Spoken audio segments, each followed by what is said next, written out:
Every one of us, at one time or another, faces circumstances and conditions in which our strength is depleted and our energy is sapped.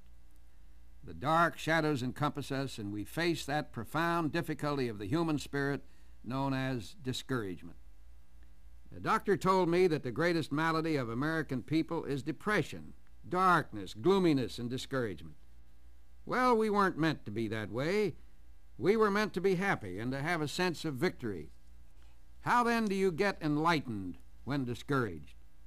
Well, one way is to build up a backfire, a mental backfire against the condition causing discouragement.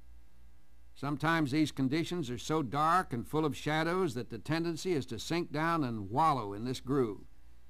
And if you do that, you'll remain there. But one of the greatest truths in this life is that there's no problem, no difficulty, no series of circumstances too dark for your brain to handle, for the brain is the control center of enlightenment. For example, I read the other day about an editor of one of our important magazines. In order to be a big executive today, you've got to lead a hectic life, and the editor of this national magazine was par for the course. He was tense and high-strung and had pushed himself to the point that he became ill, as if some physical malady had struck him. His doctor told him that his trouble was discouragement brought on by a hectic life. His reply was, "Well, doctor, how can you cure me?" The doctor recommended a prescription to practice the spirit of joy. "Why," the editor answered, "how can I practice the spirit of joy when I don't feel joyful?" But the doctor told him that if he wanted to be healthy, he'd have to use his brain and come up with a solution. The editor did just that and sent out word that no one could visit him in the hospital unless they brought a joke with them. What a response.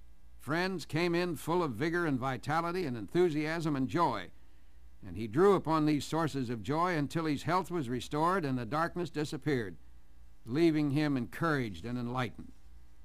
It all depends upon what you're looking for, the shadows or the bright sunlight, discouragement or encouragement.